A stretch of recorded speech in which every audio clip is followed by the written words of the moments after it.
Some sins echo, Father, she said, but mine never needed to. She came in quietly, pale, elegant, composed, the kind of stillness only grief teaches. I had seen that look before. A few carried it after losing children, fewer still after burying a spouse. She, however, wore it with something else, a sort of defiant shame.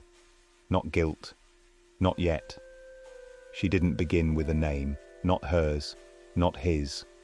Only this. He thought loving me was enough. She had been married young, to a man who adored her with a devotion bordering on servitude. He wasn't ugly, she said, nor stupid, just soft, the kind of softness that never excited her. He wanted forever, she whispered. I never wanted anything that lasted that long. Their home was beautiful, designed by him, paid for by his family. I just brought color to it, she told me with a half smile. He worked long hours in finance.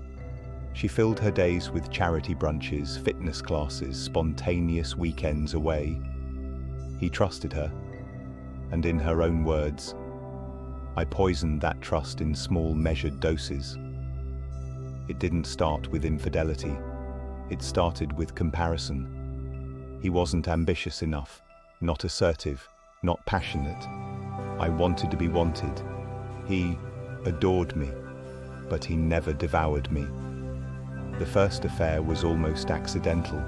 A friend's husband, one too many glasses of wine after a gala.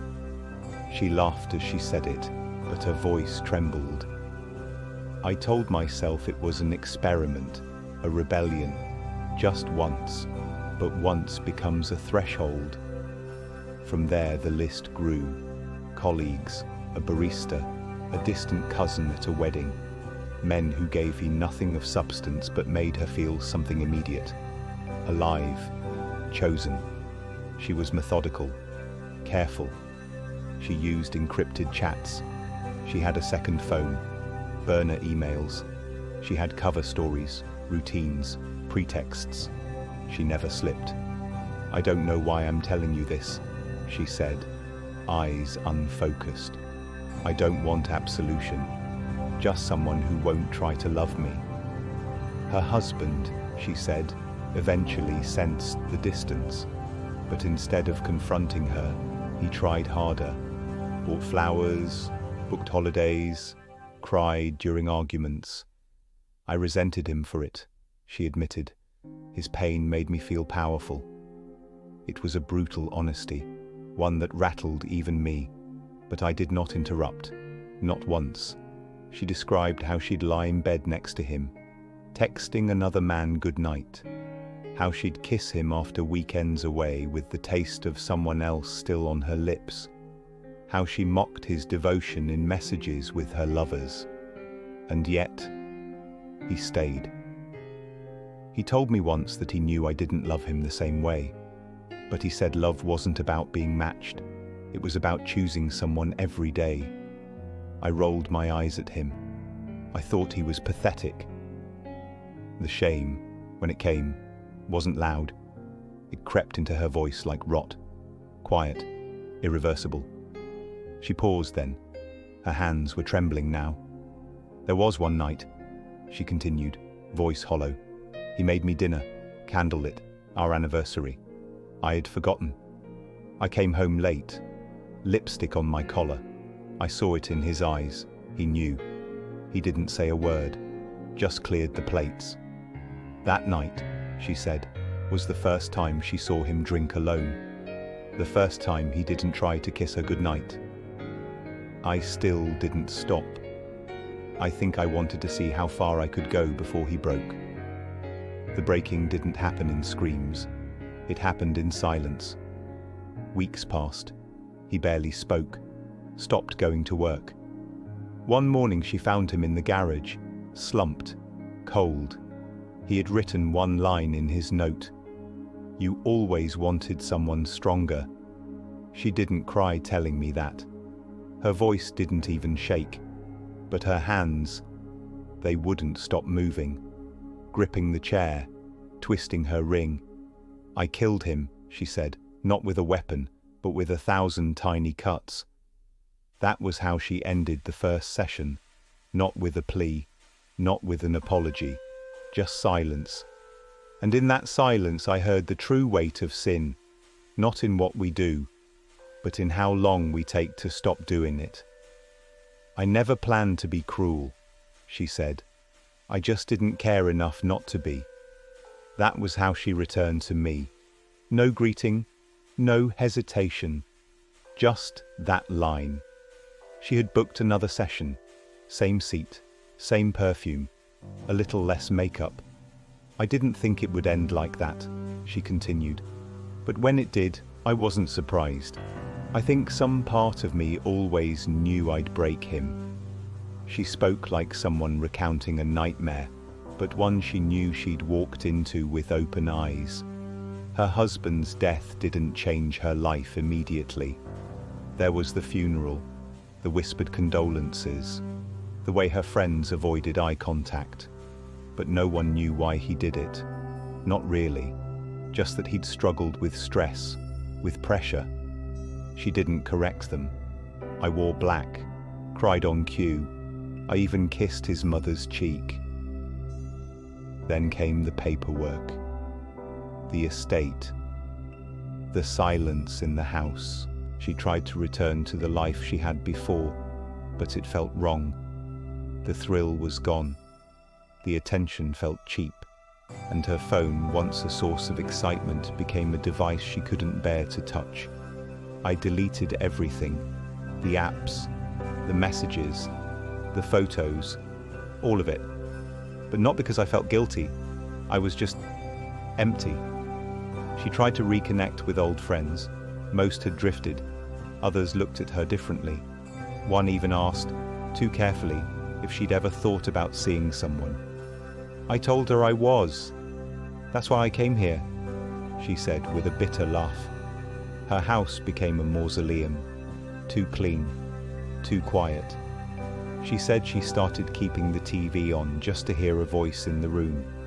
Sometimes she would sit in his closet, just sit, among the shirts he'd pressed, the ties he'd worn to impress her. "I never noticed how much he took care of things," she said, "of me." She started remembering things she had once mocked, how he'd bring her tea every morning, how he'd sit through her stories about friends he didn't know, how he'd text her, even on the busiest days, just to say, "I miss you." I hated that once. Now, I check my phone and wish it would light up. Her voice caught there, the first sign of anything close to grief. But she didn't cry. She spoke about one lover in particular, the last one. A man she had convinced herself was different. He had money, charisma, control. "I thought I finally met someone worthy," she admitted. "But he didn't even come to the funeral. Ghosted me 2 weeks later. I gave him everything, and he left with a suitcase and my silver cufflinks." She smiled then, cruel and small. "I suppose I finally got what I deserved." And perhaps for the first time she believed that. She began to have dreams, not of her husband, but of mirrors, endless mirrors, all showing versions of herself, laughing, seducing, lying. But one stood out, a version that simply looked at her and said, "You don't even know how many." "How many what?" I asked. She stared at the floor. Men, lies, times I could have chosen differently. She counted once, tried to make a list, but it blurred. Some names she'd forgotten, some she never even learned. They weren't people to me, just moments. I asked her why she came here. Why now? She looked up. "Because I don't want to rot slowly." She didn't want forgiveness.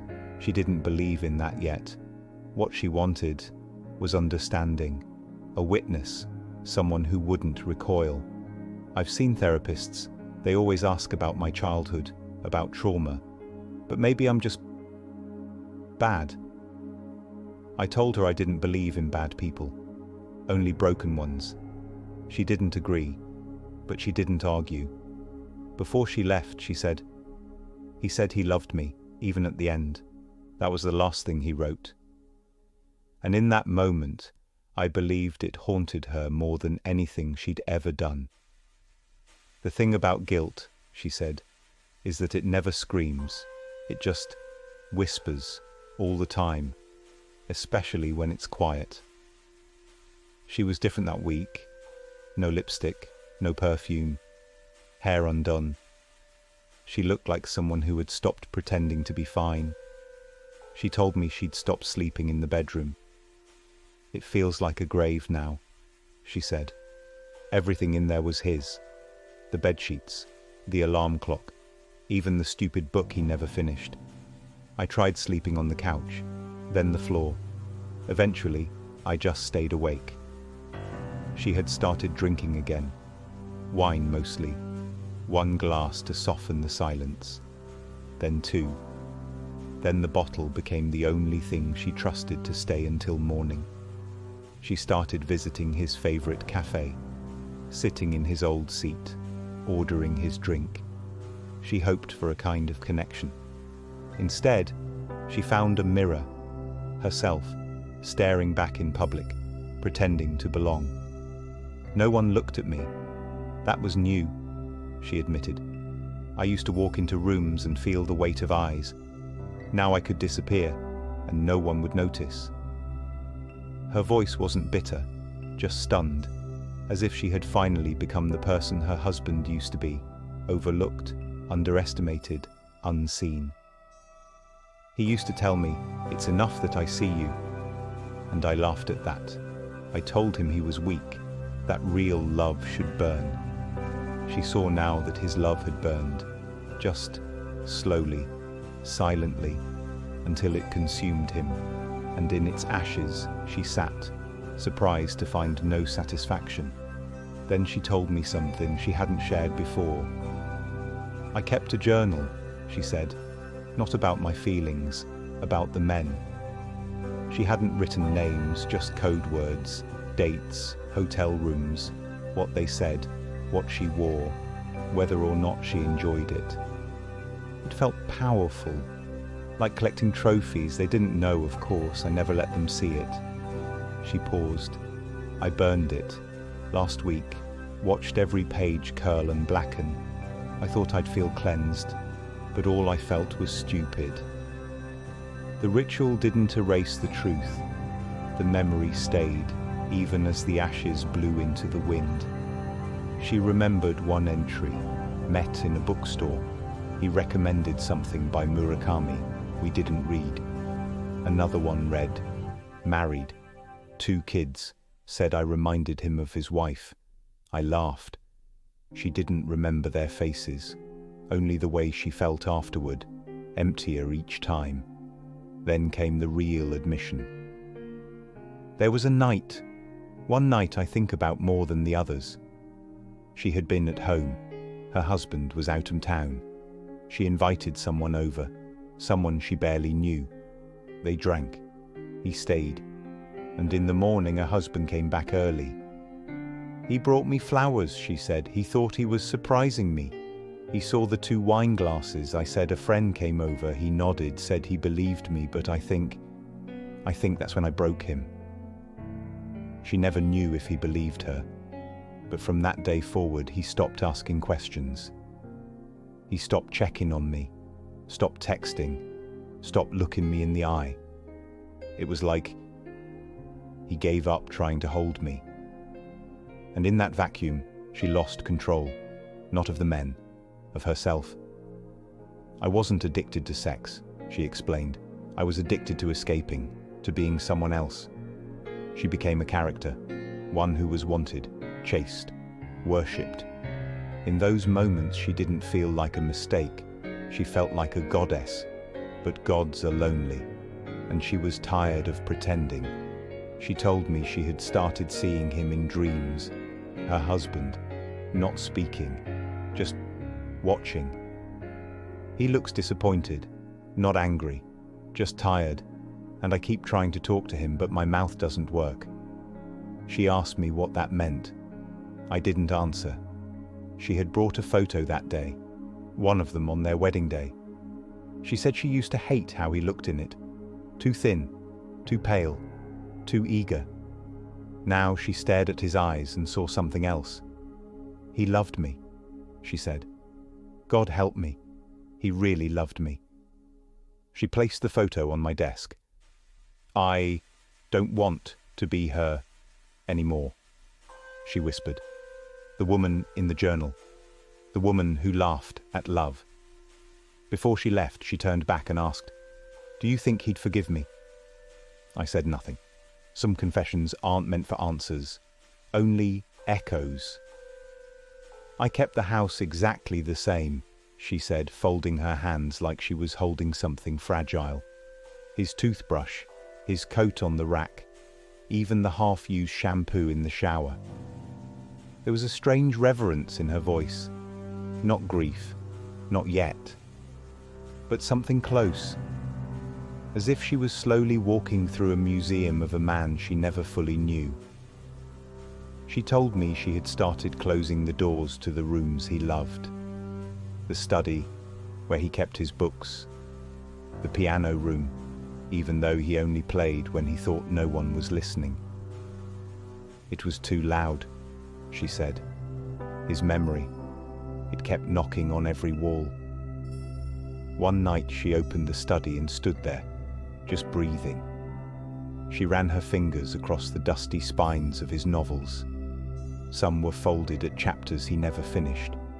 Some had notes in the margins, little arguments with the authors.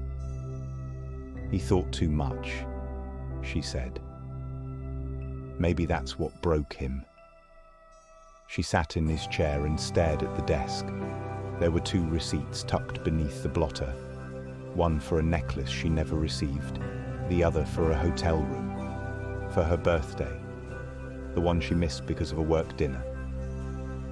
He planned to surprise me, she realized. He never brought it up, never asked why she came home late that night. He just smiled and said he hoped she had a nice evening. That smile haunted her now. Not because it was fake, but because it was too kind. He forgave things I hadn't even confessed yet. In the piano room, she found a notebook, pages filled with half-written letters, some to her, some to himself. One read, "I don't think she loves me anymore, but I'm scared she might need me." Another, "If I leave, who will she become?" The guilt in her voice tightened. She spoke more slowly now, not to dramatize, but to keep from cracking. I used to wish he'd yell at me, just once, call me names, slam a door, anything to make him less human. She couldn't hate him, not even at her worst, and that made it harder, because hating someone makes leaving easier. But he loved her in silence, and she destroyed him in noise. That week she had visited his grave, not on an anniversary, not to perform grief, just because. She sat on the cold stone bench wrapped in her coat and waited for the world to feel less loud. "I didn't cry," she said. "I wanted to, I thought I should, but all I felt was small." She ran her fingers over his name, whispered, "Sorry," not because she thought he heard her, but because she needed someone to hear. He deserved a better ending. She looked up at me then, eyes clear but trembling. "Is it too late to love someone the right way?" I said nothing, because sometimes the only honest reply to a question like that is silence. She told me the mornings were the worst. That was his time, she said. He always woke before me, boiled the kettle, fed the cat, made that ridiculous clatter in the kitchen as if I might forget he was there. Now, the quiet was so clean it cut her.